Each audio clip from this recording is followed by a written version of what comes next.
Hello and welcome to the first of two webinars designed to explore the need for culturally responsive mental health counseling, jointly hosted by Westminster College's Counseling Center and the Office of Diversity, Equity, and Inclusion. So these webinars are made possible thanks to a grant from the state of Utah's Office of Multicultural Affairs, Racial Equity and Inclusion Fund, which was designed to address the disproportionate effects of the COVID-19 global pandemic on racially and ethnically diverse communities. And so in this case, in Westminster's case, we sought to direct these grant funds, or some of these grant funds, to advance awareness and resources toward mental health as a show of commitment to this much needed effort. Also, the college's recent selection to participate in a major community partnership with the Steve Fund's Equity in Mental Health on Campus initiative, our counseling center will be able to enhance mental health services, especially for historically and contemporarily underrepresented racial ethnic student populations on our campus. So these webinars will address the following questions.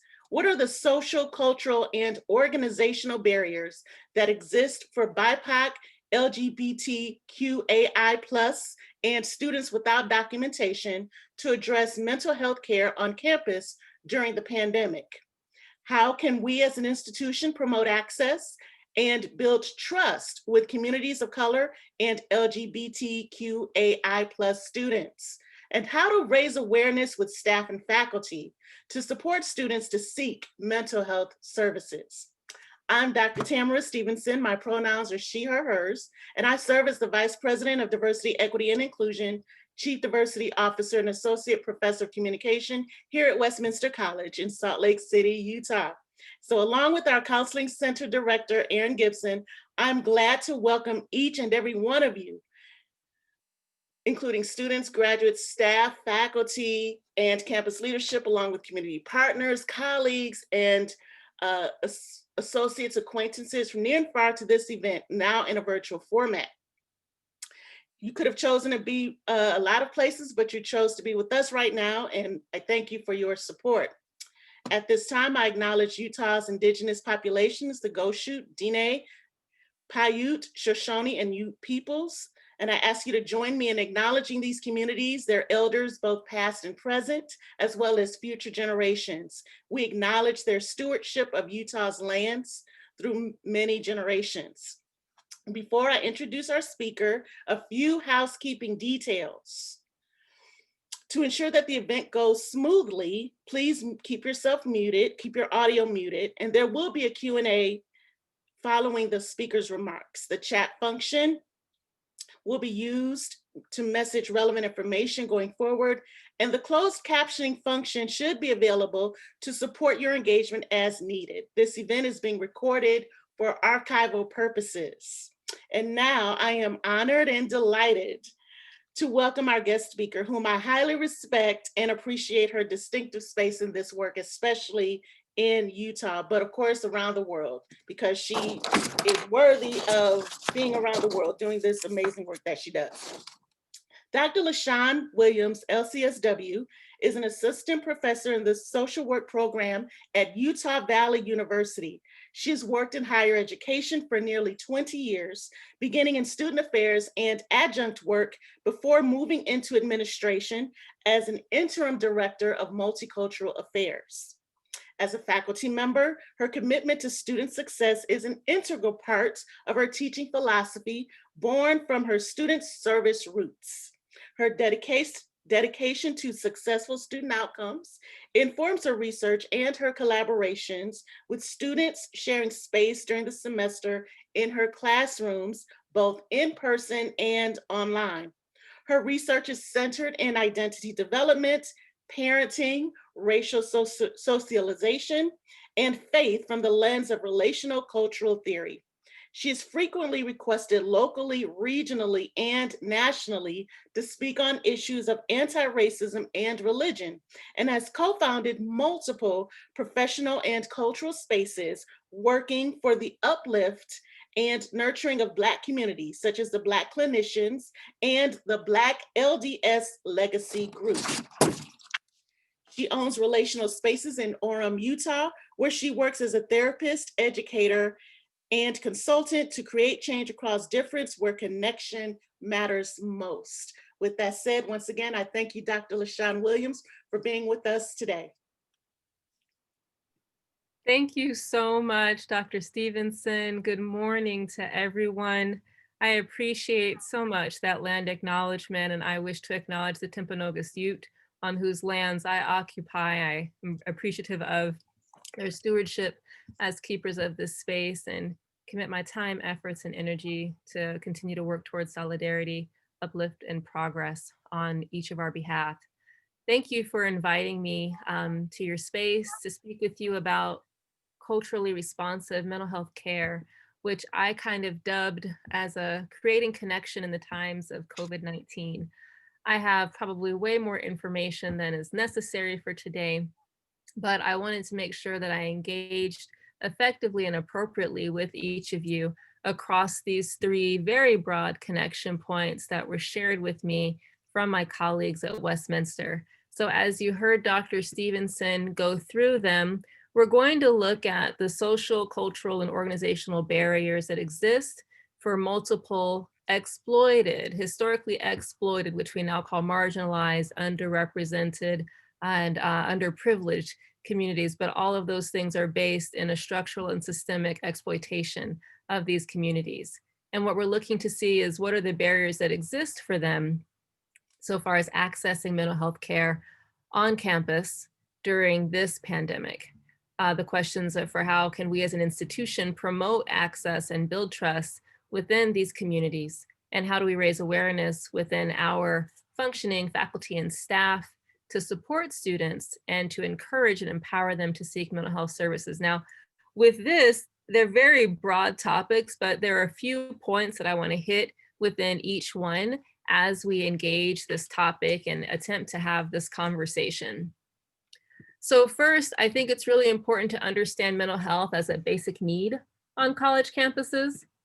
If you look at the data that's come out since we've started engaging and managing the COVID-19 pandemic, when you look at the impact of the pandemic on college student mental health, just in 2020, Active Minds did a survey that saw 1 in 5 college students saying their mental health had significantly worsened under COVID-19. This is essentially what you're looking at as a trauma response or a crisis response. When you are able to handle the expectations and a couple of surprises, generally your mental health allows you to manage it. Anything beyond your capabilities of managing is what turns a crisis, and it's what turns into a trauma response. And 1 in 5 have said that their mental health is significantly worsened under COVID-19. These are students who are saying that either they had a functional level and then it dipped, or they had a dysfunctional level that they were already struggling to work on and it's gotten worse.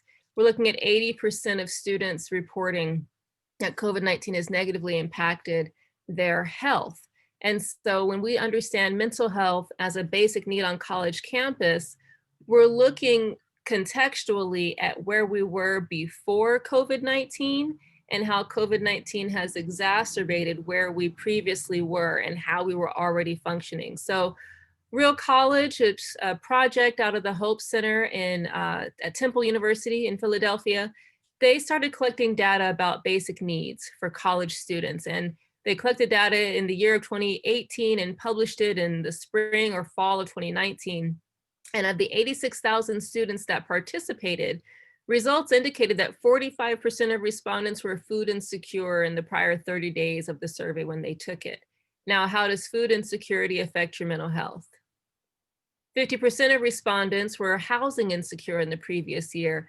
How does a lack of housing impact your mental health? 17% of respondents were homeless the previous year. How does housing instability affect your mental health? And what does all of this look like before a pandemic? The major concerns on college campuses exist. The highest crisis risk is for deaths by suicide. This information states that there were more than 1,000 suicides on college campuses each year. And it makes suicide the second leading cause of death among people between the ages of 25 and 34, and the third leading cause of death among people who are 15 to 24. When we are looking at college students, we're looking at an overlap between the second and third leading causes of death for this age range for our traditional students, 18 to 24, and our non-traditional students, 25 and up. 1 in 10 college students has made a plan for suicide. And so when we're trying to understand how do we effectively engage and support mental health, we're taking all of these factors into consideration. So when we're talking about barriers on campus, for me as a social worker, just the way that I'm trained, the questions, what came first, the chicken or the egg? And I have to add in, are we just kicking the can? When we're talking about social and cultural and organizational barriers, we have to talk about the history of where and how we got here. For me as a social worker, and I think for a number of the conversations we're having about structural change, we need to change the way that most of our systems function. Because what we're seeing on college campus, in my experiences the last 20 years, is a result of us kicking the can down the road to let the next organization or the next entity handle problems that were symptoms that we had seen long before and that we refused to actually address them. So what was going on in K-12 is a symptom of what was going on when our kids were either in Head Start or a private preschool. And so as we kick the can down the road and we try to address things at the foundational level, by the time our kids get through K-12, we've gotten better at IEP services. We're still struggling with numbers of money spent per student in a state like Utah. And so we do what we can, we try and hold it together at the seams, and we continue to kick the can down the road. And so now the next entity that is being asked to help shoulder this burden, as it should, is higher education.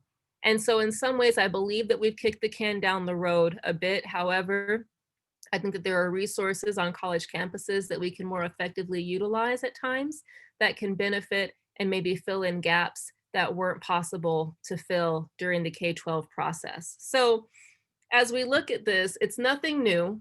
It's nothing that's happened overnight.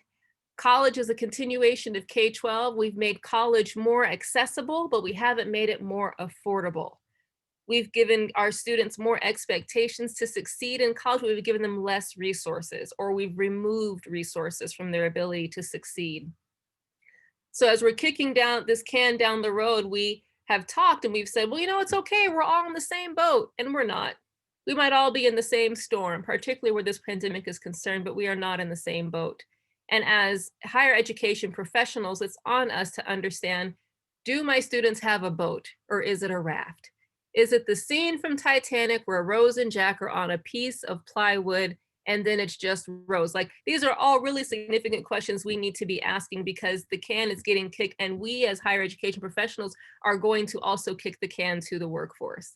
As I have been in higher education, particularly in the last 10 years, as we prepare social workers to move into fields of employment, my major question has become, how are we setting up the workforce to handle our students with significant educational and performance needs if we don't have what's called an IEP in the workforce? It's a question that I've not gotten answered yet, but I have been wondering about it, because as I see us adjust and change and work to support our students, I wonder if we're sending them into a workforce that can or is willing to do the same.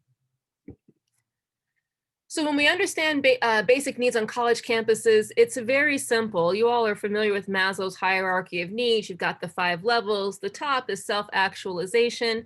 The piece here to remember is that, theory is in the eye of the beholder. And so Abraham Maslow, for all of his good and his ill, created this model, but I like to use it because it's the most basic thing that I can help my clients understand where they're at, and then where they're expected to be, but also where they want to be. And so within this, just this diagram itself, it becomes a really easy touch point. And so as I mentioned, the Real College Survey data from 18 and 19, if college students are experiencing food and housing insecurities, this is an important conversation to have.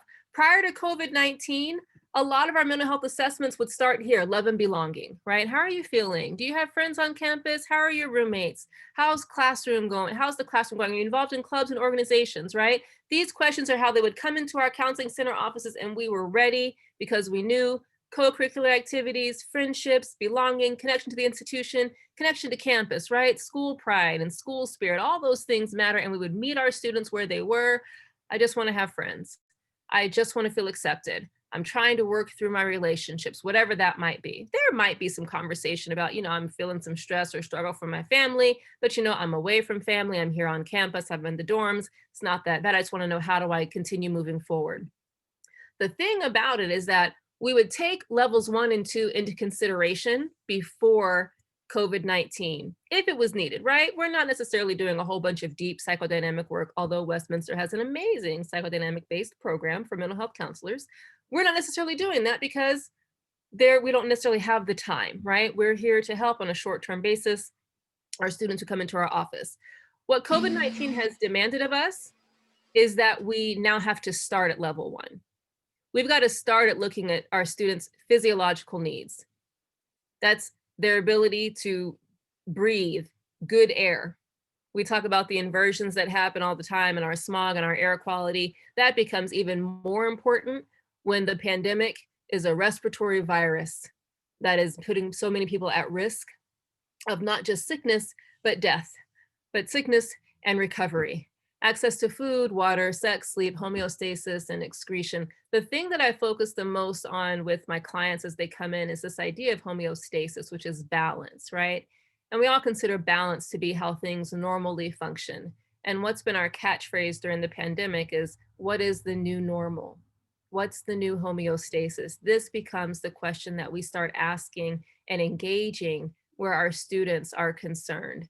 So as we're looking at physiological needs first, as the beginning point, the starting point with our students that are in the office, we then move into safety, which is security of body, of employment, their jobs, security of resources, the money to pay for school. Nobody has 6 figures laying around and just decides to go to a private institution, right? There's a lot of work that takes to get students onto campuses like Westminster. At UVU, we're an open enrollment institution with structured enrollment, so everyone that applies gets in, but we still have to structure their process. And then what we're battling against is this idea of finishing in 4 years. What if it takes 6? What if it takes 8? There's a lot happening. So security of resources, security of morality, of being a good person. You'll see a lot of guilt. You'll see a lot of people stressed out about wondering how they should function, what they should do. They didn't realize how much they connected and needed other people until they couldn't bond with them or be around them. What does it mean to socially distance? How do we manage relationships if I can't see and touch and hug and hold another person? Security of the family. Our students are away from home and they're worried about family members that are back home, or they're worried that they may have to stop their schooling to go and help out back home with family. So each of these become significant areas of assessment for us as mental health counselors when working with students in the times of a pandemic. And then once those 2 things are addressed, then we can talk about love and belonging, right? But any sort of thing that's compromised on levels 1 or level 2 is going to affect 3, 4, and 5, no matter what.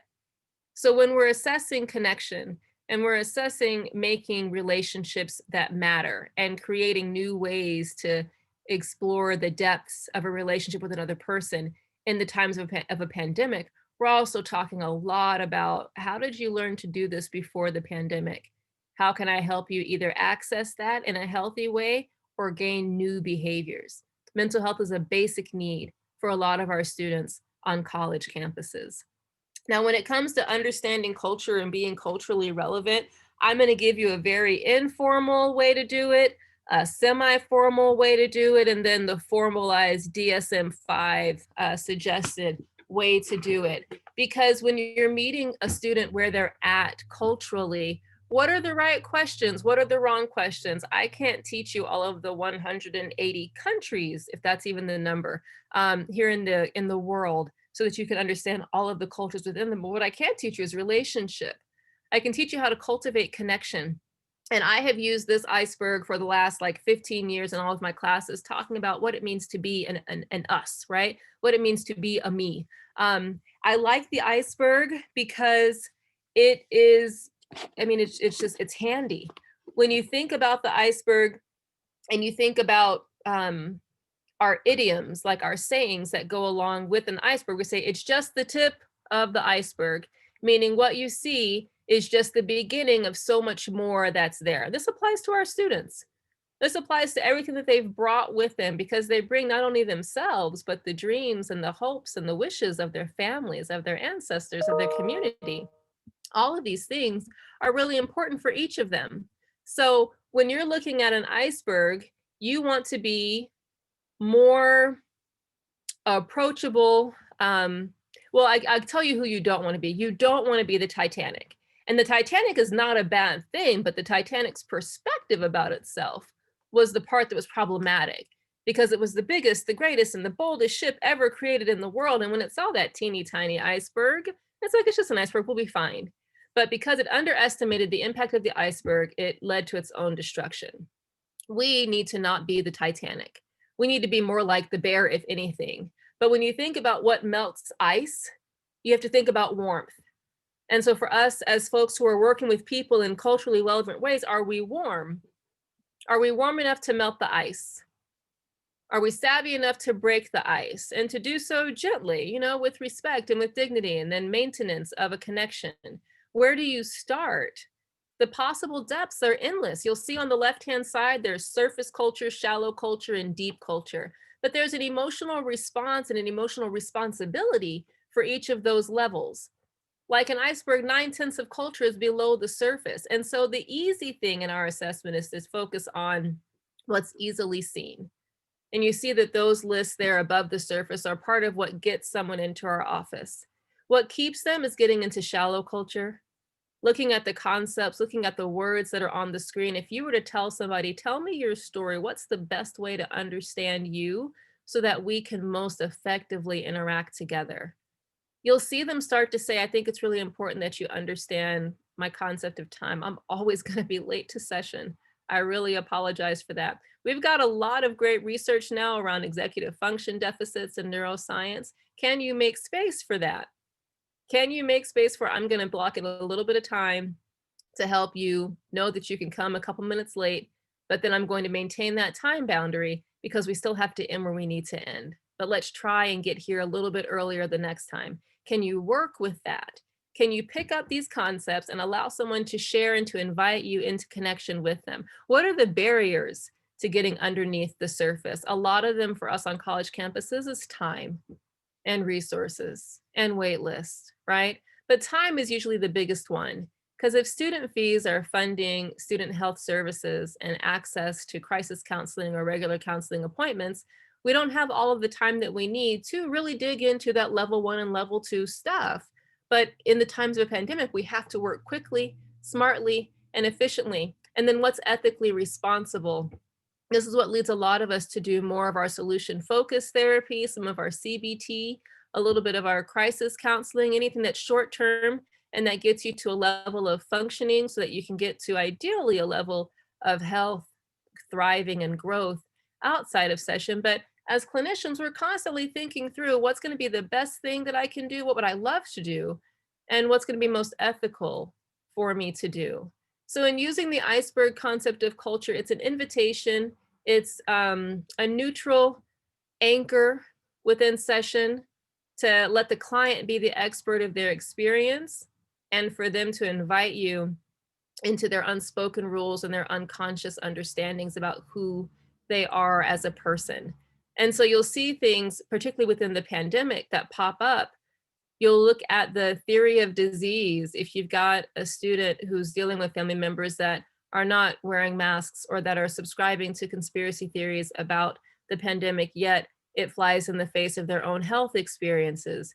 You're looking at the tolerance of physical pain. Do you know when to go and get tested? How do you deal with symptoms? When do you go and get help? A lot of barriers to treatment and to care is because we tend to wait until it's worse before we actually go and seek help. A lot of the unlearning and the relearning is saying it's okay to get help before it gets worse. It's okay to get help when it gets a little wobbly. Better that you be secure there then reach a depth that's so hard for you to get out of and for services to be able to reach you, that it feels a lot more overwhelming than it really needs to be. And still, even when it is, a counseling office is a safe place for you to explore, for you to re-anchor yourself, and for you to be able to emerge more triumphant. Another option that I like is the culturogram. This is from Elaine Congress in 2007. And this is also another neutral anchor that you can use within session to connect with a client. And it's kind of like a choose your own adventure. But each of these areas, all 10 of these, become areas where your client can continue to be the expert and let you know, here's where I feel the most stress. If you're familiar with like an eco map, this is kind of like that. But what Elaine did in her work, Dr. Congress, she looked at the 10 major areas of assessment that we need to be consistently aware of when it comes to working with clients from culturally different backgrounds than ours. And a lot of times I think we'll look at something like legal status or reasons for locating, and we think of our students who are undocumented so far as their citizenship is concerned. That legal status and reasons for locating can also talk about marital status as legal status. If you have a client that's going through a divorce on campus during a pandemic and wanting a place to live, reasons for relocating. If you've got a client that is in a domestic violence situation and needs to get housing, remember to let your brain use its cognitions to extend beyond what's stereotypically associated with some of the words you see here on the culturogram. We're looking at the values about family structure, power, myths, and rules. That goes back to that cultural iceberg. You can get language there. One of the most powerful things that we can give to our clients in the session is language to tell their story. And so as many opportunities as we can to give them language to tell their story are more opportunities for us to validate their experiences and then use the language that they speak to understand what matters most to them. So if you look at the culturogram, this information on the left-hand side is going to be what you're going to see a lot of when it comes to working with historically exploited, marginalized, and underrepresented populations in the school setting. You're looking at all of the things that are legally affecting them, how they are moving throughout the world and throughout the community, values about family structure, power, myths, and rules, values about education and work. That is our life as a college setting, is preparing them with education to go and work. Oftentimes you love the existential, why am I here? What am I doing? What do I really want to be, right? But now in the times of a pandemic, we're talking pragmatically. Why am I here? What am I doing? Who do I really want to be? How can I help the family that's depending on me to be successful? So many of our first generation students are students of color. So many of our first generation students are students within LGBTQIA communities. So many of our first generation students are documented and undocumented or lacking documentation or in the process of receiving documentation. What is the value of an education when I'm trying to make sure my family has food on the table? And then of course, the oppression, discrimination, bias, and racism experiences, giving language to that process and to that existence is important. That is what the counseling space is for. It's to be that safe space that is not only created, but is nurtured and is maintained.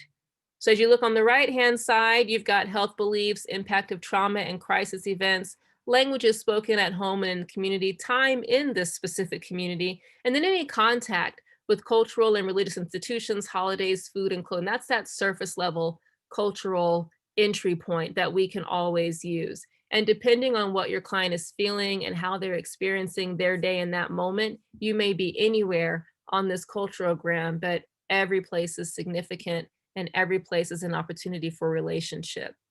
A final resource for helping you formulate the understanding of someone's cultural experience is the cultural formulation interview. It's 16 questions that are outlined in the DSM-5 that allow you to, again, encourage and empower your client to be the expert of their experience by looking at these 4 major areas of the problem as experienced by the client. So what's the cultural definition of it? In a number of communities, when it comes to not just pandemics, but like vaccines and trusting medical establishments, if you look like in our current news right now, in our current events, the idea that vaccines are going to be offered to specific populations is actually a triggering traumatic response for a lot of populations of color and other marginalized and exploited groups, because we've always been the guinea pigs. And so there may not be a sense of hope because of a vaccine, because of a sense of dread because of a vaccine. So being aware that what seems like an offering and an assistance to all may not appear that way to your BIPOC, LGBTQAI, and students that are working through their documentation processes here in this country, because it might feel like another way that they're being targeted. So what are their cultural perceptions of the cause, context, and support where the problem is caused, where the problem is involved? Why do you think it's happening to you? What do others think? Are there kinds of support that make the problem better or worse? What does that mean? Here you're getting the story from the client and allowing them to really explore and explain their experiences. They continue to be the expert, and that expertise will be what allows you to create the kind of relationship that facilitates change for them. I think number 6 and 7 are the ones that we might see an increase on during the pandemic. Are there kinds of support that make the problem better, such as support from family, friends, or others? There might not be anymore.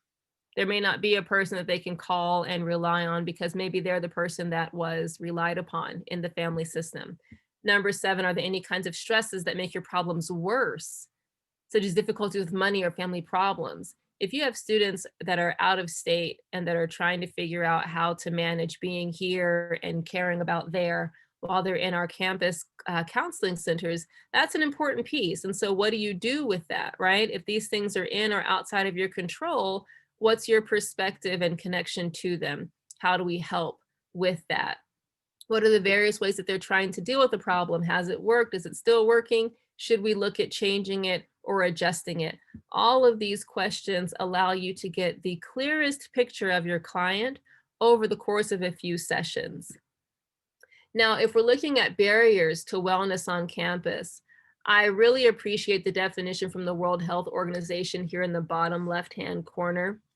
And it talks about wellness is a state of complete physical, mental, and social well-being, and not merely the absence of disease or infirmity. Wellness is the conscious development of the whole self. So the Hope Center, when they put together their recommendations for all college campuses to promote wellness on campus, you'll see of these 5 areas, the one that I think is most important actually happens in number 3. But let's talk about what they say we should be doing. Having a director of student wellness and basic needs. This is in addition to your college counseling center, because everyone needs more than one person to turn to.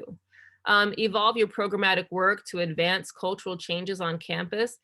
Isolating it to a single office without broad campus support of a culture of caring will limit your efficacy or your efficaciousness. You want to be efficacious. You want to be efficient in the work that you're doing, and it can't make people feel like it's a checkbox. And we got the center, this is good, okay, now everything's fine, and it's off our hands. That's the last thing we want to do. So what we're actually asking for all of us to do institutionally is really do some soul searching and do some digging. Engage community organizations in the private sector in proactive rather than reactive support. And there's an area here that I think is really important. When we're looking at preparing our students for the workforce and preparing them to function in healthy ways because they've gotten a handle on their physical and mental well-being, when you think about the employers who show up for those job fairs and career fairs, the ones who want to hire college graduates should be involved in creating the graduates. When you think about housing insecurity and basic needs and food insecurity, they ask if your college can develop a network of preferred landlords, because if they can't handle the $9,000 or $10,000 for room and board every single year, are there other options that you are able to look into as an institution in order to help prevent or mitigate the risks for homelessness for students? And a lot of the larger conversations are talking about food pantries on campuses. And this is, again, kicking the can down the road, right?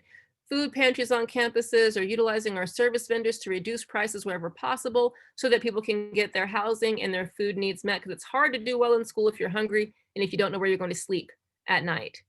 Develop and expand an emergency aid program. This is a Band-Aid to a systemic problem, but a Band-Aid is better than bleeding out It's an unfortunate comparison. However, it is what it is, and it is where we are. This is why this structure of how we do higher education and a lot of things in this country is likely in need of an overhaul. And then ensure that basic needs are central to your government relations work at all levels. These are our conversations with local and state government.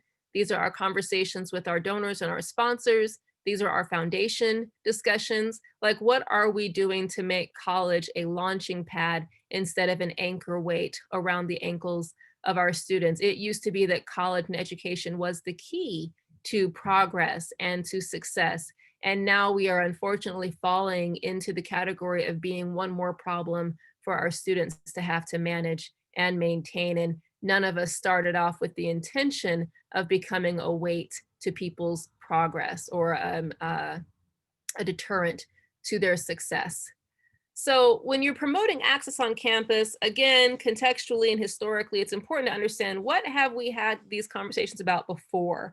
In 2013, Sizey, Horowitz, Eisenberg, Kramer, and King did a study where they found students who were not going to seek help, and they asked them, why didn't you seek help? And so it's 165 students, but of those non-treatment seekers, they asked them, why didn't you seek help? And a lot of them said, I didn't need it. Treatment was not needed. Now, I didn't have time. I prefer to handle it myself. And no one really mentioned stigma, because it's embarrassing to mention stigma, right? But these are folks who are disconnected enough that said, yeah, it's not a big deal. I don't really need the help. But they noticed that there were differences based on gender, based on race, and based on the severity of depression and alcohol abuse. So what you notice in this study is that there were notable differences for folks that were in marginalized gender categories, marginalized racial categories, severity of existing mental health disorders, and any of the options for self-medication that they're presently using. Why didn't you seek help? I had a bunch of other things going on that prevented me from seeking help. So that's in 2013. So here you've got 33% that were willing to get help, 66% that said, no, I don't really need to get there. What happens in 2019, before the pandemic?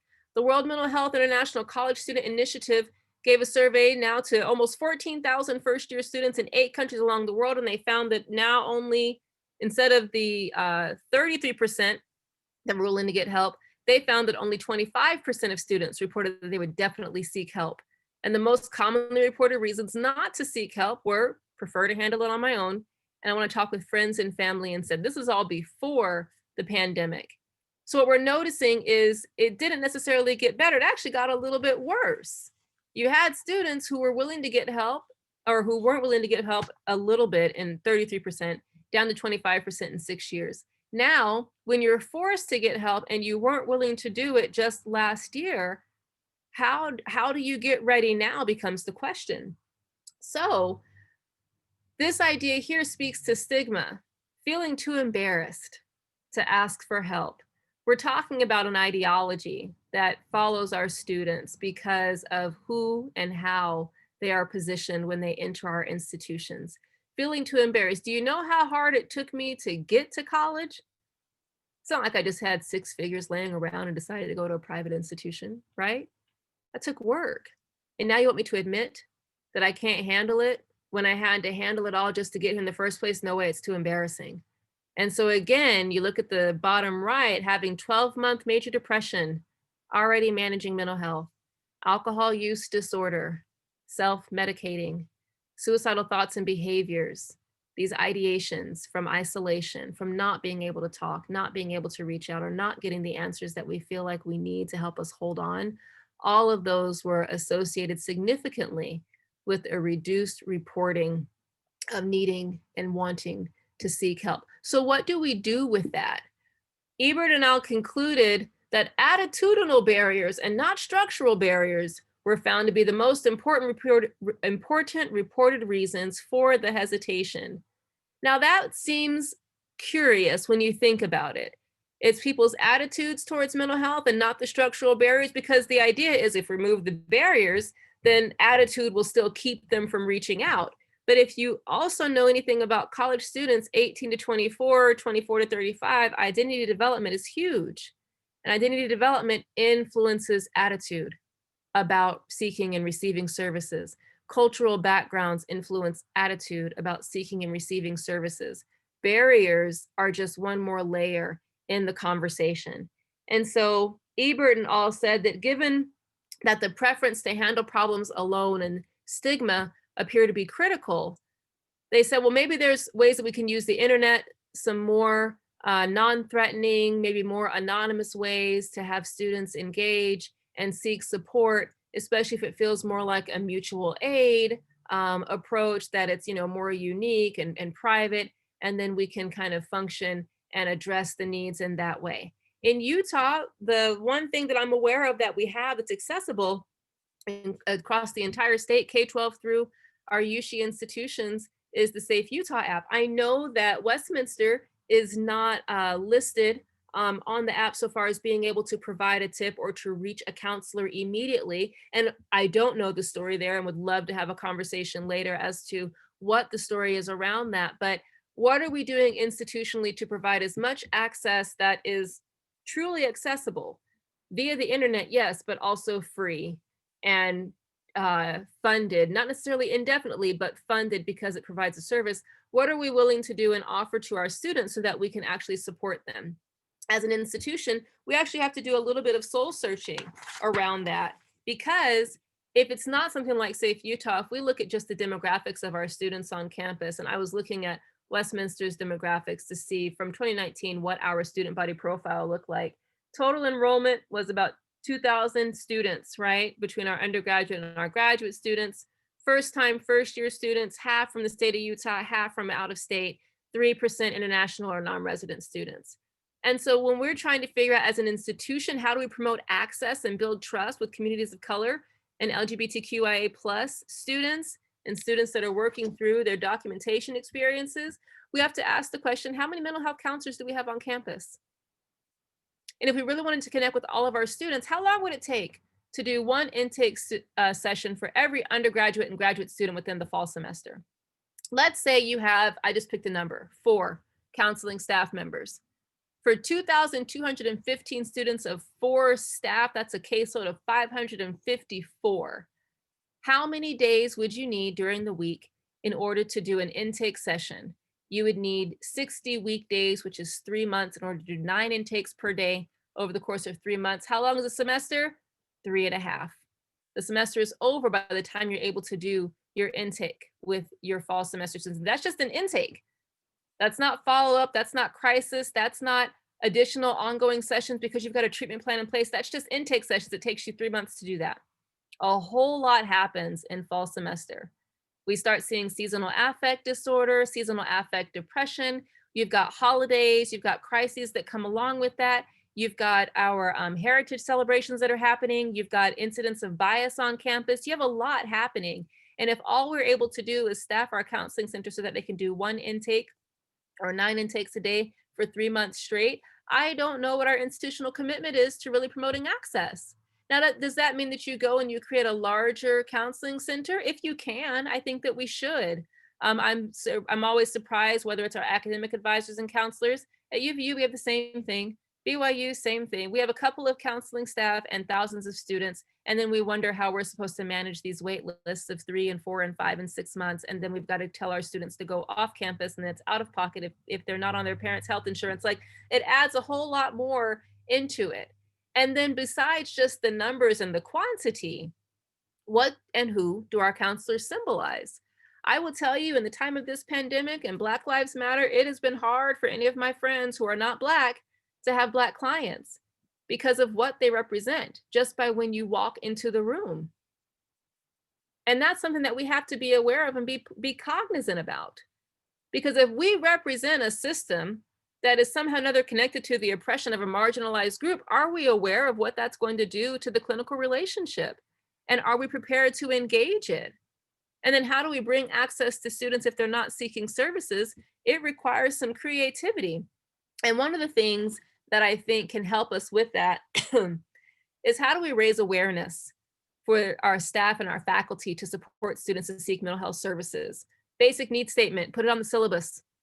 Help organize food drives on campus. This comes from the Hope Center as well. partner with the library to waive fees for food donations, have healthy snacks during office hours. That's one of the things that I started doing very early on as a faculty member. And it was because I knew I didn't eat. And so I would bring food, I'd bring breakfast to my classes in the mornings, because I knew if I wasn't eating and I'm the adult in the room, right, I probably figured my students weren't eating. But it became a really good way to facilitate culture and connection in my classroom. Then I made sure that I always had snacks in my office because I can hear students' stomachs rumbling when they come in for office hours. I made sure to have toys. In Utah County, we have students that have families, right? So I tried to create a space that whenever my students saw me, whether it was as the university professor or they saw me as a counselor, not that I counsel my students, but if they saw me and they knew LaShawn's a therapist and she's a teacher, she's going to make sure that needs are being met, I became the person that was known for that. And if each of us make a commitment to become the person who is known for nurturing safety and for having some snacks in the office, you might have to ask about food allergies and have some different types, but all the more better to create a reputation of you being someone who cares. How about we try to do that? Talk openly with students at the start of the semester about on-campus resources to destigmatize the issues. This is about bringing our humanity to the classroom. I may or may not, I totally did this. I may or may not have sent my students a message that said, hey, sorry for the delay, October sucked. Humanizing myself and my own struggles and talking to my students about it, open it up, hey, Dr. LaShawn, thank you so much for letting us know. I hope you're doing well. It allows them to care about you as a person. And they said, it makes it easier for them to ask for an extension or to say, hey, I'm trying, or hey, I'm struggling. It lets them know that you're someone that they can speak to that won't see them as giving an excuse because they're having a very hard time during the pandemic. And then devoting our research skills as faculty on campus to talk and to help our student services look at food pantry resources. How do we now give our students practical research experiences that contribute to the scholarship that moves the work forward? These are short-term solutions, but they help meet immediate needs. And the major thing that we all have to be aware of as clinicians, as counselors, and as professionals is identity. For our students going through an identity development process, it is not linear, it is cyclical, it is circular, and we've got to be able to understand and engage identity development processes in conjunction with the intersectionalities of privilege and oppression. So as we raise awareness on campus, intersectionality and identity development are key.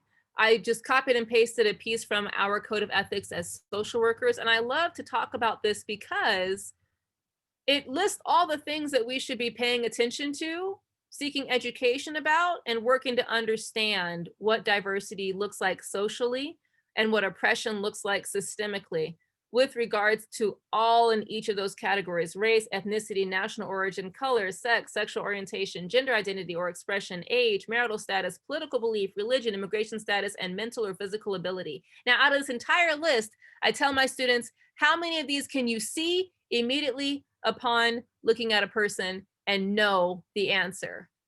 And we go through all of them. I'm like, oh, well, can you see race? Yeah. Can you see ethnicity? Yeah, kind of. What about national origin? Not really. How about color?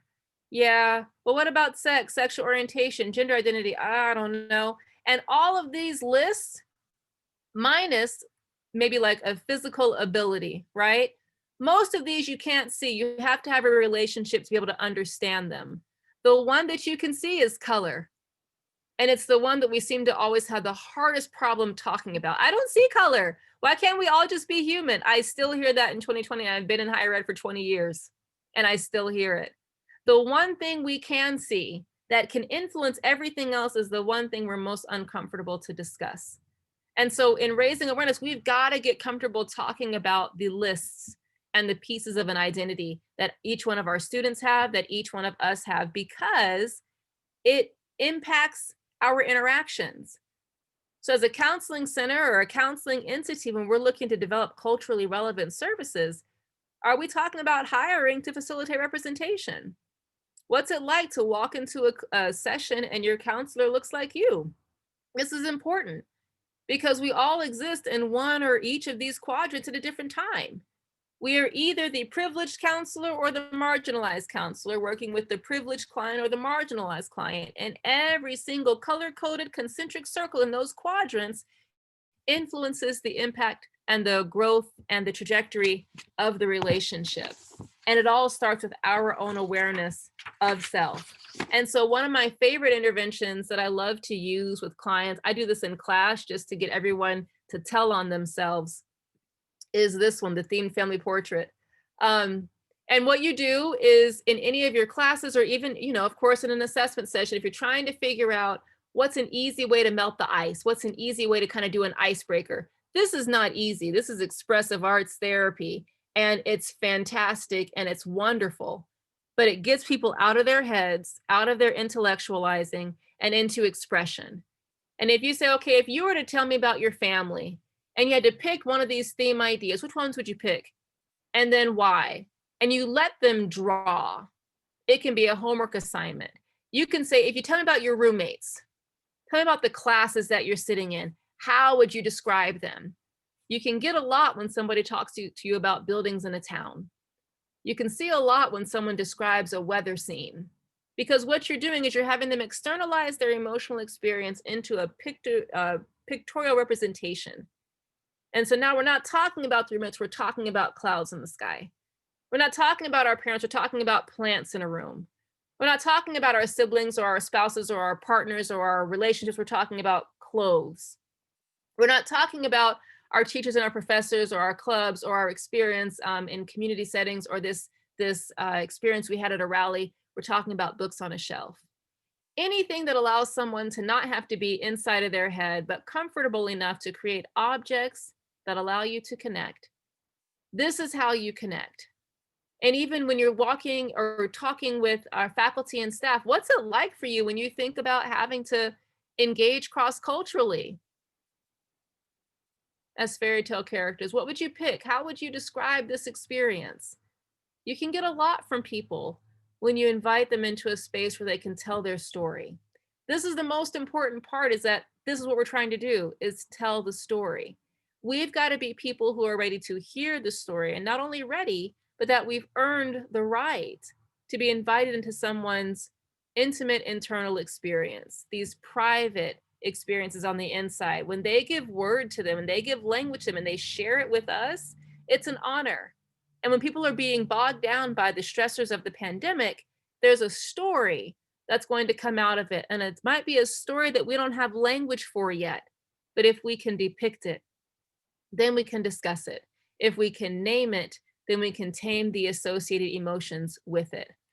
So if we're going to raise awareness on campus, where are we at? What are our statistics? A survey from Cognito, around 15,000 college faculty and staff, said that 95% of us totally agree that it is part of our role to connect students experiencing psychological distress with mental health support services. However, of that 95%, 34 of us feel adequately prepared to do so. How do we close the gap? Students were asked about it. How can universities better assist you with mental health and well-being? 35% of college students said having open conversations with professors about mental health. Me telling my students October sucked, I am so sorry I'm late with this, allowed them to now respond with their own struggles, and they knew that I wouldn't see it as an excuse.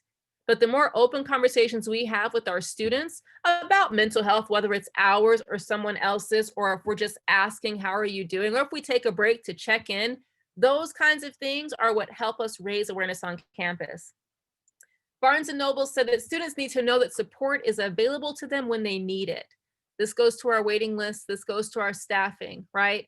As universities, we must unite staff and faculty in adopting a holistic strategy that fosters success and well-being for our students. What does a holistic strategy look like?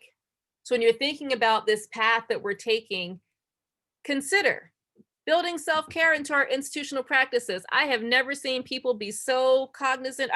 Oh, I got a sore throat. You know what? I feel sick. I'm going to stay home. No more is it just an excuse because we knew we needed self-care, but we had to make up a reason to not go to work. What if we actually took it seriously and said, hey, let's talk about self-care. If you're feeling sick, just stay home. It's not worth it to risk. Right now, we're saying it's not worth it to risk that you're going to spread the pandemic, but actually, it's not worth it to risk your health to just show up because you're sick. We're having this shift of saying, you don't have to work yourself to death all the time. If you don't feel good, stay home. How do we support faculty, staff, and students in being able to take care of themselves and still show up when they feel like they are healthy enough to do so? I've added self-care check-in assignments to my courses once a month or twice a semester. Check in, tell me how you're doing, what's working, what's not working, how can I help? I've added community resources to my syllabi and I said, these are the options for you. Make sure you check page, whatever it is in the syllabus, because that's where the community resources are. Make this a part of who you are, how you teach, and how you offer and nurture services. Understanding the impact of crisis and commitment so far as identity development is concerned. Every experience is one either of latent or explicit crisis, and latent or experiences or existing commitments, right? So if my students are experiencing crisis, what are their commitments to make change? Understanding exploitation and the internalization of the exploitation. So how able are we to engage the effects of systemic exploitation and internalize oppression responses? And then as an institution, what does our advocacy and community partnership look like? If it is something that we could work on or something that we're doing a great job of, how do we kick it up one more level? There are so many areas where we can engage. Pick one and make that a quarterly approach for you. I'm going to work on this for the next 3 months and this only, because there's so much out there. To try and do everything is impossible. You can do anything, but you can't do everything. So it's on us to pick, what is the one thing I do want to work on? Because I know I've got the skill set for it. I don't need to learn how to do something at the expense of a client or a student or another person. Let me go and work where I know I'm comfortable and where I can do the most good. And then let me go and learn on my own outside of the experiences of real live people at this point in my life. Cognito is one of the few organizations that I'm aware of that offers mental health training to help close the gap between what we say we think is the right thing and then how prepared we feel to do it. They say mental health training for faculty, staff, and students. Think of like safe zone training, but like a mental health training. It's likely very inappropriate to think that your counseling staff can also do all the mental health training. So, but if they are and they are willing to do it and you're going to compensate them to do so, by all means, go for it. But there are other organizations like Cognito who will do mental health training for faculty, staff, and students. This leads to more conversations about mental health, which then leads to these 3 wonderful outcomes: more referrals to mental health services, improved mental health, less depression, which then is an improved campus culture, which reduces the risk for any deaths by suicide on campus. And just in service of letting know that you have local resources here in the state of Utah that can do that, I'm pubbing my clinical group, the Black clinicians, to be able to give mental health training for faculty, students, and staff. That leads to more conversations about mental health within Black communities, which leads to more referrals to mental health services, improved mental health and less depression, and an improved campus culture for Black students on predominantly white institutions, predominantly white campuses. Not only the Black clinicians, but Latino Behavioral Health Services is also here in Utah and able to do these kinds of trainings and supports for faculty, staff, and students. Think about the trainings that we go through, whether it's with ADA, so we can better learn how to support our students in their mental health, but their actual psychological disabilities. Imagine the safe zone trainings that we have for LGBTQAI students. In the same vein, we need these mental health trainings for communities of color here in the state of Utah. Every community of color in the state of Utah that attends a USHE institution is attending a predominantly white institution, and they're going to experience different stressors that are going to benefit from having the right kind of training on campus.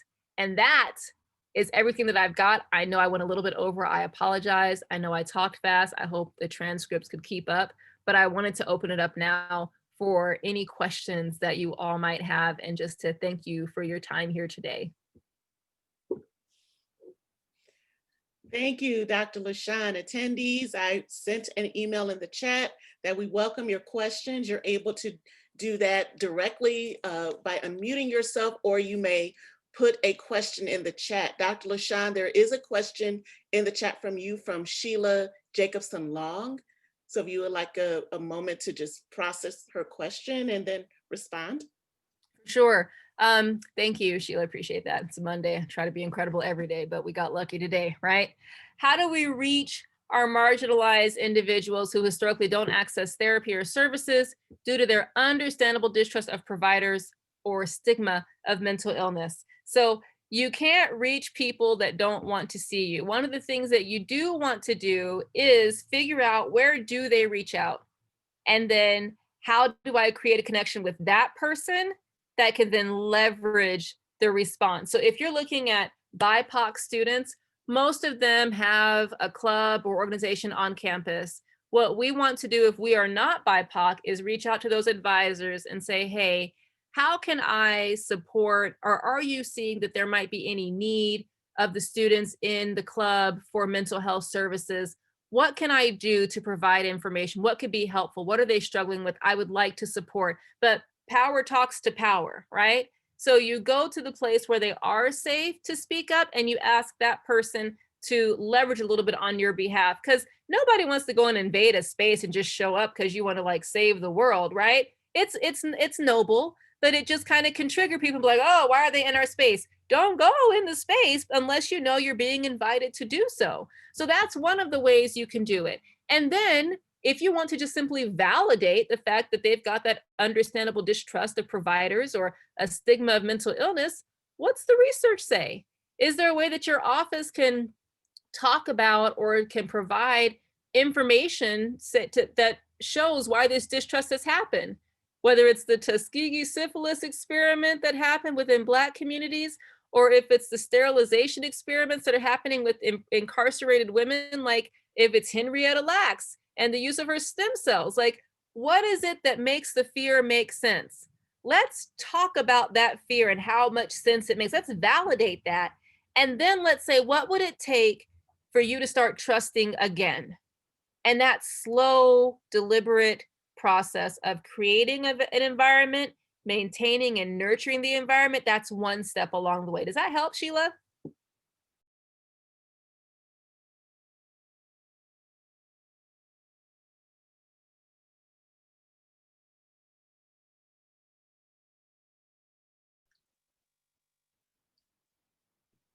Oh, good. We still have like 25 minutes. I didn't take too much time. I was worried. I was zooming, trying to get through. No, not worried at all. It was so much to process, so many notes that I took that I would love to reach out now and later, because I'm definitely intrigued by the IEP in the workforce component. That Yeah. is so intriguing to me. Yeah. I think people know me well enough that Dr. LaShawn and I could go on our own. So we're really trying to, meaning that I could ask her questions all day. So, this space is definitely for you all to make your inquiries and in some useful ways. I'm sure Dr. LaShawn can handle whatever question that you have. You're not alone here, Dr. LaShawn. Can I ask you about the cultural grant? Yes. And I loved how you continued that thread of allowing the student to be an expert in their own life, but also kind of providing this framework, at least for the counselor or even the staff or faculty member, to at least even have this like in some part of their mind as a great reminder for that. How could staff and faculty, for example, begin to raise their awareness about these tools, right? Maybe they don't even necessarily have to have the tool in front of them, but to really get that message of allow the student to tell their own story. Yeah, the thing that I wanted to make sure I didn't do was say, everybody become a mini therapist. Like, I didn't want you to feel like that was what I was asking you to do. But there's power in anchoring. And this is probably just my own functional bias, but I love it, right? Oftentimes, when you are sitting in a room and somebody brings all of their anxiety to you, right? They're anxious, and now you're anxious because you're like, oh my, what do I do? The person is struggling. Anchor, anchor, anchor. You know what? Why don't you tell me what this is like for you? I'm going to write your name right here on this piece of paper. What are some of the major things that come to mind? What's connected to you? Like, tell me about like family, and start thinking about that cultural gram in your head, right? Family. Okay. Well, you're here at school. How's school going, right? Do you have access to resources? Are you working? And each time they keep saying something, you just draw a line and you write down whatever it is that they say. And then you start anchoring it, because now you're transferring energy. Give me my little metaphysical hippie, my inner hippie child, right? You're transferring what's in their mind and stressing them out onto a piece of paper. because it's amazing what a circle and a couple of lines can be like, wow, that's a lot. No wonder you're stressed out. So this is like me drafting it, right? But it's like, oh my gosh, no wonder you're stressed out.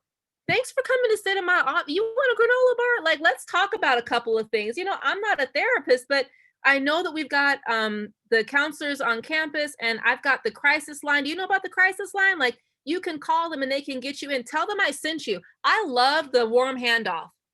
Go make friends with your counselors at the counseling center and say, hey, when I call you, it's because somebody needs you. And I've been able to tell my students, tell them I sent you. Ask for this person and this person, tell them I sent you. Because I have a relationship with those staff members. So they know that if I send somebody, they know I've already done a little bit of an assessment. But there's, okay, you're not sending me off to some scary entity, right? Walk the student over to the counseling center, walk with them to the pantry, sit with them in your office. Like, you are the resource. Relationships are so powerful. Just that you allowed them to kind of vent in your office. I'm like, look, this floor right here is all yours. Dump everything in here. Leave it here. When you leave my office, leave some stuff in here. I'll clean it up. I don't want you to take that with you. But feel free to come back anytime you want to talk. I'm always willing to listen. That's usually the most that we really ever need to do, is just be able to listen without trying to fix, unless we're asked for support, right? So keeping those things in mind, understanding if I can transfer what you got going on here to here, and I can diagram and I can say, well, this is why you're stressed. You got 11 things going on, of course. What can we get rid of? Do you like this person? Can we just get rid of, they don't sound like a great person. Who are they? Like, you can create so much connection with the person, but like, you know, I don't like them. Do we like them? I don't like them. This just sounds awful. That's your roommate. How long is the contract? Can I call somebody? How much does it cost? Do you want to do a GoFundMe to buy them out? Like, there are so many things you can do that, even like if you're doing it in jest, you got to let somebody know you understand that they're going through something. That's it. Nobody goes to school because they want to stress out. I got 6 figures looking at me paying for this education. I don't want to be stressed beyond that. Biden's talking about emergency student loan forgiveness. I don't even got the loans yet. I just want to get to the place where I got the loans to pay back. That's it. So as long as you've got information that allows you to anchor them in the moment, once they are anchored, once the internal storm is a little bit calmed, then they can talk about what to do. Then they can create an action plan. Or and it just might be, come back and see me next week. You good until next week? Okay, my door is right here. What kind of granola bars you said you like? The built? Okay, I'll look for them. But just being willing to do that. And the thing is, can't try and be everything to every student because you get burned out. Pick a few. Try it out for a semester. See how it goes. See how it feels. And then if your department is able to do it, if you become known as, okay, you know, if I go over to the, I don't know what departments y'all have. Let me say the history department. They've got snacks. Then you get a reputation on campus as being the snacks department, and everybody starts showing up to your office. But there are so many little things you can do to remind somebody you see their humanity.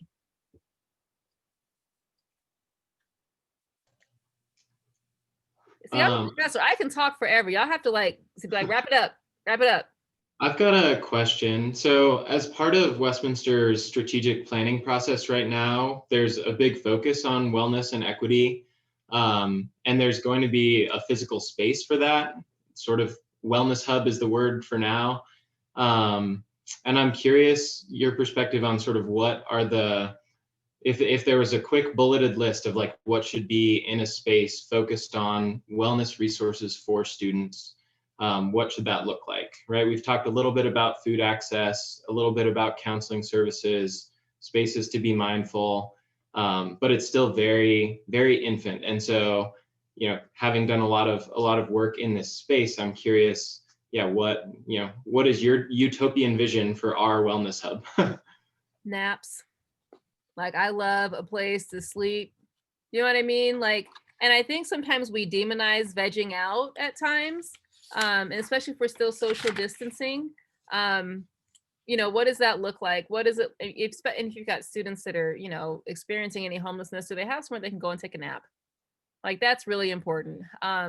Board games, stuff that just like the mindfulness that I think we had built in, like in the 80s and 90s, of like playing board games, just those tactile things that we could do, crocheting, knitting, I don't know how you do that, you know, with like COVID and germs and stuff, but like just natural pieces of mindfulness, puzzles, coloring, just things that get us out of our heads and into doing something. There's a lot, you know, and I think slime, I know my kids like it, but like my college kids like the slime too. Just something, just for a moment to get lost in it a little bit. And then think about your lighting.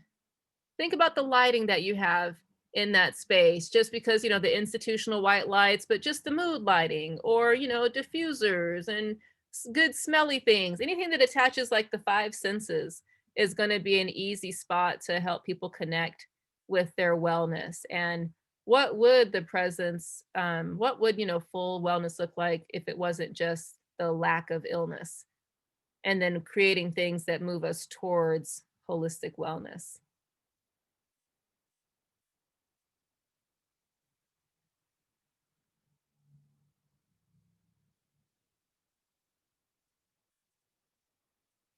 You're welcome, Bridger. Thank you.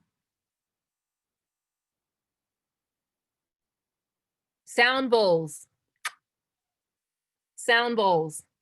It'd be awesome. Get people's chakras aligned and annoy a lot of other people, but just some sound bowls would be great. Rocks, waterfalls. Water is really cool, but that's probably because I'm landlocked in Utah for the last 15 years and don't get to be at a beach. But still, like little waterfall. Not the dripping faucet kind, but the nice, you know, soothing babbling brook type thing. I'm so grateful for this. My name's Megan. Megan. I'm faculty in dance. And this has been so valuable, all the information and so much to digest and try. I'm curious if you could speak a little bit to that boundary piece of what you were saying in the answer before about walk the student, do the student, because I know my personality is to overdo. And so that balance of continuing to keep me, you know, self-care for me so I don't give it all away too fast, because I know that's a tendency I have. It's just something I do. Yes. One of the things that I have done at times when I can tell that I'm super connected to a student and I want to parent them is also have a background in dance. I will tell myself, okay, LaShawn, the song is going to start. And by the time it fades off, you fade off too, right? So you pick a song that you can like interpretive dance your way through while you're taking that student over to a resource. And when the song fades, you fade, right? Allow the natural transition of relationship to happen because you're giving them into very well qualified hands. And you will always be another touch point. You won't be the only touch point. That's the biggest thing. I'm never going to tell somebody, don't care, you know, just cut them off. Give them more than one touch point because that's good for them and it's good for us. It keeps all of us balanced when we have more than one touch point. Isolation is the glue that holds oppression together. And mental health can be a deep, deep, dark oppression the more isolated people feel. So if we know that there are different people who are going to hear us, see us, and validate us on campus, then we've got more touch points. You can still be my favorite touch point, but I've got more. And then I learn to manage my own anxiety because if Megan's not available, I can go see Erin. Erin's not available, I can go hang out with sound bowls with Bridger. Like I can do different things. And that's one of the major things we're trying to do is just to open up the perspective so that we can reduce suicidality and those ideations. Does that make sense? It makes absolute sense. And you know, I'll talk to my own therapist about this, but part of it is I'm a brand new faculty member, started at a new institution during a pandemic. So I'm trying to be all of this for these students while also trying to figure it all out as I go. So it may be specific, but I appreciate what you just reiterated about the multiple touch points, of course. That's so helpful. Thank you.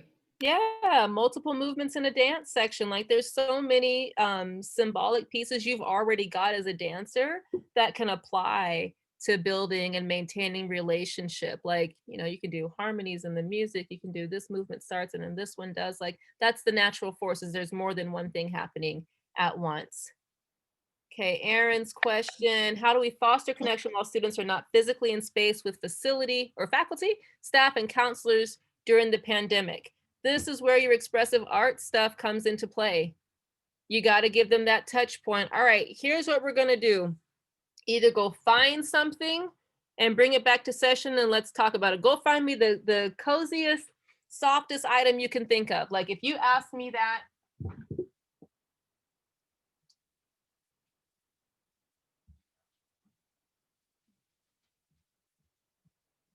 I would go grab this hat right here. It is the softest, see, Dr. Stevenson, the softest, coziest hat ever. And it is just like my little, like, I love it, right? But then there's a story that goes with this hat. So we have to be a lot more creative, but there are things that we can do that connect our clients with their environment because we're not there, right?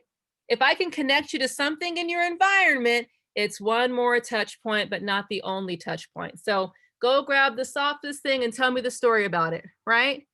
It's grounding, it's anchoring. And now every time I go grab that hat, I remember that we had that conversation. Okay, Lonnie's question, how do we care for ourselves as student affairs professionals and also as BIPOC faculty staff and still be able to provide the best care or pass off for our students? The first thing, Lonnie, is admitting that we need to care for ourselves. I know that when I was in student affairs, they never tell you to take time off, but I had this one colleague, every time she got to 8 hours, she's like, I need a day off. And I'm like, what? I'm sitting here, questioning her commitment to her job, but she was here committed to her self-care. Every 8 hours, sis was gone for the weekend. And I'm like, it's just 8 hours, but she made the best use of that 8 hours every time. And I had to learn that there was nothing wrong with time I had worked for to earn. Sure, you leave a job, you get a nice payout because you never took sick time, you never took your time off, but like, why are you leaving the job? Probably because you never took sick time or time off. So one of the things that we have to do is really reorient ourselves to what self-care looks like. Sometimes, and building it into your day is one thing, honoring it is another. We'll build it, oh, I'm gonna do lunch, but then we're at our desks eating lunch. That's not lunch. That's multitasking. Like small things that we can do, because there are people who take breaks that shouldn't be taking breaks. Like it's like they are never in their office. I need this thing signed for a budget proposal, and where are they? Oh, they're off. Off doing what? Why are they always off? Because they take care of themselves. I don't know what else might be going on, but if they're doing it, we often have this deep responsibility that we feel like if we're not there, something bad is going to happen. And you know what? Something bad might happen whether you're there or not. Do you have the skills to deal with the thing when you come back? That was the shift I had to start making, which was, if I don't leave, I'm not going to be able to help. So it's the cliche, you can't pour from an empty vessel. So what are the small things you can do? I started by giving myself time to walk from one side of campus to the other. I would go get pizza from Pizza Hut. I know it totally defeated the purpose of the walk, but still, like little things that I would do. I would go get a pizza from Pizza Hut, and then I'd walk back to my office. And then I made it a point to try a different food thing on campus each time I took a walk. That was the one commitment I could make to myself. 30 minutes, but still I had to start somewhere. And that's the biggest thing, is starting somewhere. Then I got to where I was like, you know what? I can take some time off. They will miss me. I will miss them. But if I don't go and like unplug and recharge, then what kind of example am I setting for my students, right? And I think we all have the thing where family needs us and we're the person everybody calls. Touch points, right? More than one touch point is what allows us to take care of ourselves. And, the therapist in me is like, if any of us have abandonment issues, then, this is the thing about healing abandonment issues, is letting somebody know, I'm going to leave, but I'm going to come back. Same thing happens institutionally. Hey, I'm going to be gone 3 days, but I'm going to come back and I'll catch up with you when I come back. You can email me. I'm not going to be checking email. But you can email me if you need to, and I will catch up with you when I come back. Because the when I come back is really important. People feel left out and alone if they don't know somebody's going to come back. So you deserve to take some time off as well in multiple areas of your life, because you've said, I'm going to come back. So that's how, right? Start small, like no more lunches in your office. That can be a small thing. So maybe you go and you sit down the hall by a window from your office. or you go and you say, okay, once a month, me and my homeboy from, career services are going to go and get food, whatever it is, but you have to create that time intentionally. A self-care check-in assignment, an easy one that I'll do is, 1, how are you doing? 2, how is the content in the class affecting you? Because sometimes I'll do trigger warnings, sometimes I won't. Like I'll be asking, did I miss one that I should have done? Right? Has anything in the class affected you in a way that feels triggering that you need me to know about? I will ask, what questions do you have? What clarity do you need? And then like a fun question, right? What's your favorite song, or what show are you watching, or what podcast are you listening to? Something that gives a quick little 5-point touch experiment that they submit once or twice a semester.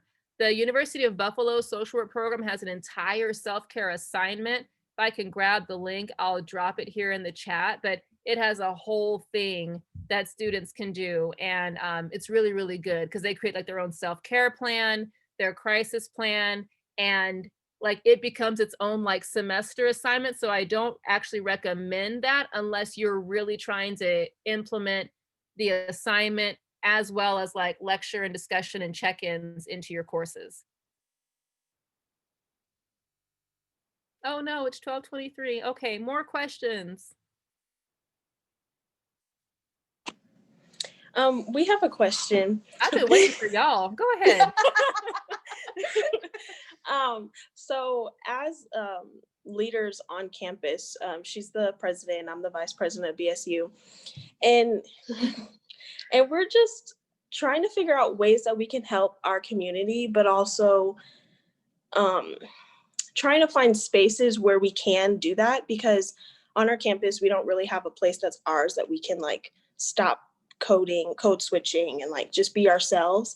And so we were just wondering, like, how should we go about finding a space for Black students, especially, to connect with each other? Because for me, that's self-care, just being around the people that I, connect with on that level. Absolutely. All right. So, the time that I do not have to jump into this as a student affairs professional. Okay. What normally happens is that there are usually spots on campus for multicultural student services or for international student services. And then maybe we might get lucky and get a space for LGBTQ student services, right? And we notice that some of our ethnic groups do not have similar spaces. And then the question becomes, what do we do with that? Because no one wants to feel like they're invading a space that they pay for, right?